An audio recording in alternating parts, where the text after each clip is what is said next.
ሰበር ዜና የአሜሪካና ኢራን ጦርነት ተባብሶ እንደቀጠለ ነው። አሁን የተሰሙ ከባድ የተባሉ የጥቃት ሰበር ዜናዎች ተሰምተዋል። በዝርዝር ወደ እናንተ ይደርሳል። በሌላ በኩል ከትግራይ ክልል አዲስ አስደንጋጭ ሰበር ዜና ተሰምተዋል። ሁሉንም ሰበር ዜናዎች በዝርዝር ትሰማላችሁ። ሰላም ጤና ይስጥልን ውድ ተመልካቾቻችን፣ የሰዓቱን የተመራረጡ አጫጭር ሰበር ዜናዎችን ይዤ ቀርብ ያለው አብራችሁን ቆዩ። በቀጣይ ፈጣንና እውነተኛ ሰበር መረጃዎችን በፍጥነት ለመከታተል ቻናሉን ሰብስክራይብ ካላደረጉ አሁኑኑ ሰብስክራይብ በማድረግ የደወል ምልክቷን በመጫን ቤተሰብ ይሁኑ። ይህን ቪዲዮ ላይክ በማድረግ ደግሞ ቤተሰብነታችሁን አጠናክሩ። እስከ ቪዲዮ መጨረሻ አብራችሁን ቆዩ።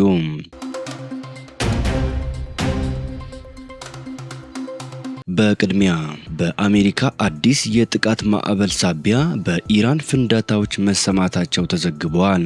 የአሜሪካ ጦር እንደገለጸው ሁለቱ ወገኖች የሆርሙዝ ወሽመጥን ለመቆጣጠር በሚያደርጉት ፍልሚያ አሜሪካ ለስድስተኛ ተከታታይ ምሽት በኢራን ላይ አዲስ የጥቃት ማዕበል ሰንዝራለች። የአሜሪካ ማዕከላዊ እዝ ጥቃቶቹ የኢራንን የጦርነት አቅም ይበልጥ ለማዳከም የታለሙ መሆናቸውን ገልጾ በወሽመጡ ላይ የጣለውን ከበባ አካል አድርጎ እንደሚወስድም አስታውቀዋል።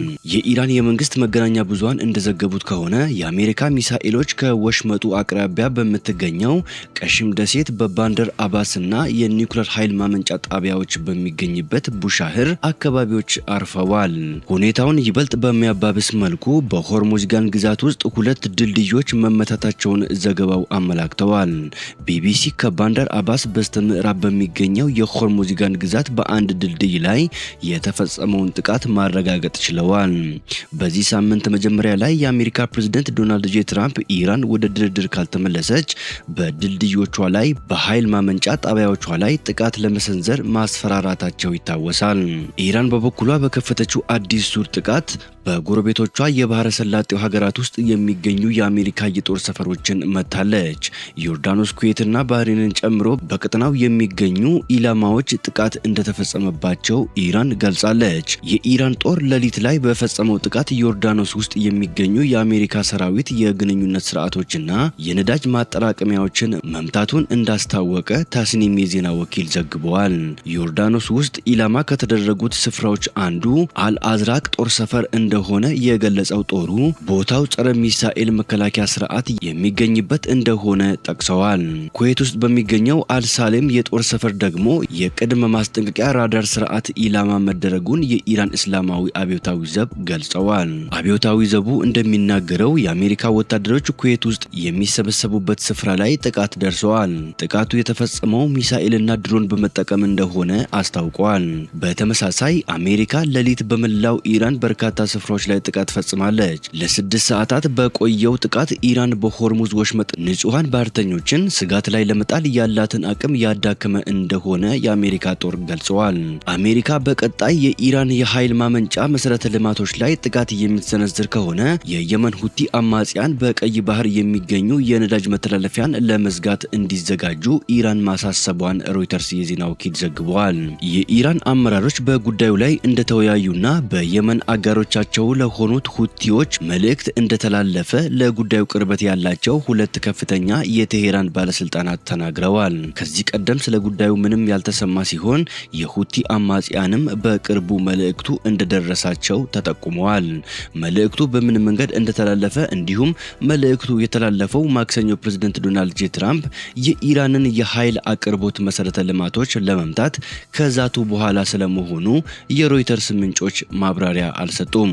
የኢራን የውጭ ጉዳይ ሚኒስቴርና የሁቲ ቃል አቀባይ በጉዳዩ ላይ ከሮይተርስ አስተያየት እንዲሰጡ ለቀረበላቸው ጥያቄ ምላሽ አልሰጡም።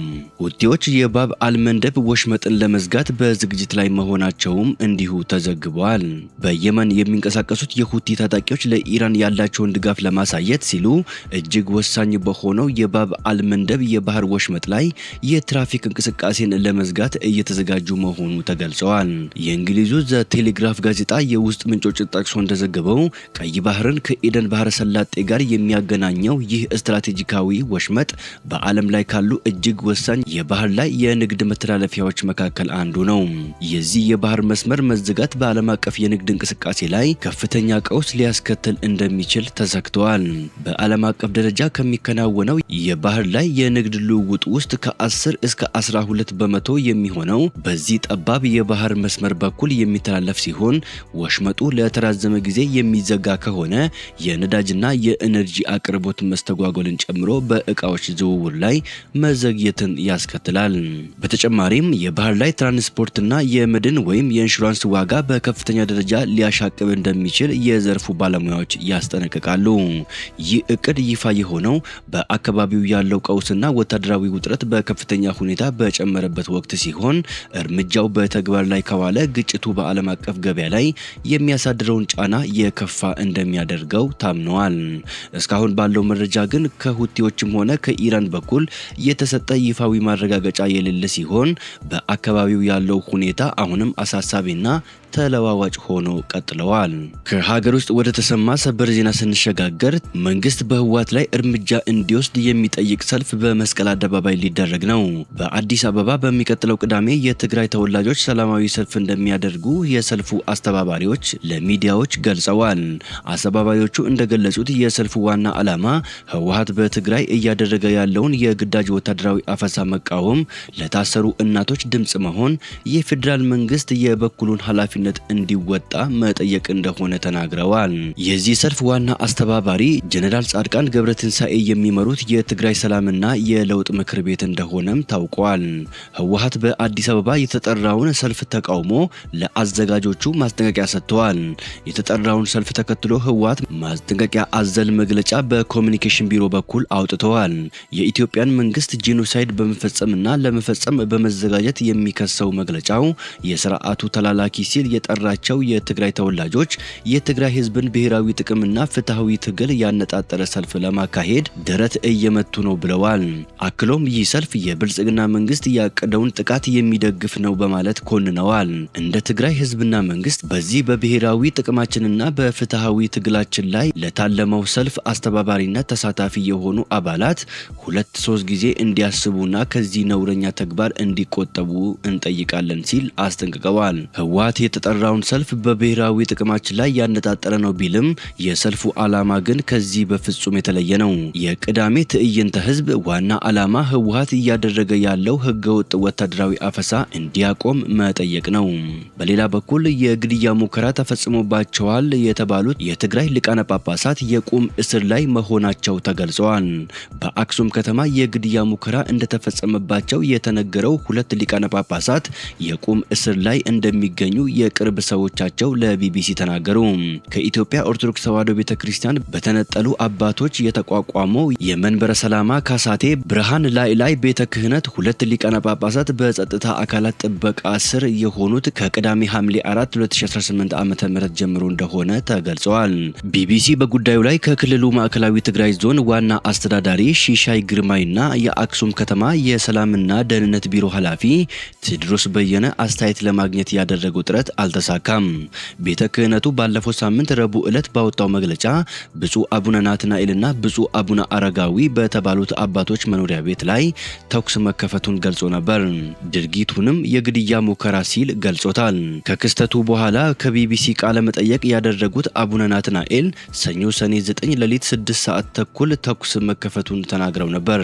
በተለይ አቡነ አረጋዊ ማረፊያ ክፍል የሚገኝበት ህንፃ ላይ አርፎ በተወሰነ መልኩ ህንፃው ነዶ ግማሽ ብሎኬት ተገንጥሎ ወድቋል ሲሉም ሁኔታውን ገልጸዋል። የአክሱም ከተማ ፖሊስ ከዚህ ክስተት ጋር በተያያዘ 3 ተጠርጣሪዎችን በቁጥጥር ስር ማዋሉን ገልጾ ነበር። የከተማዋ የወንጀል ምርመራ ኃላፊ አሰፋ ገብረ ማርያም በተደረገው ማጣራት ድርጊቱ በሊቃነ ጳጳሳቱ መኖሪያ ቤት ጥበቃ እንደተፈጸመ መረጋገጡን እንደተናገሩ ትግራይ ቴሌቪዥን ዘግቧል። ውድ ተመልካቾቻችን የሰዓቱን የተመራረጡ አጫጭር ሰበር ዜናዎች ወደ እናንተ ያደረስኳቸው ናቸው። ከሰዓታት በኋላ በሌላ ሰበር ዜናዎች እስከምንገናኝ በያላችሁበት የዓለም ዳርቻ ቸር ቆዩልን። ሰላም ለዓለማችን ይሁን።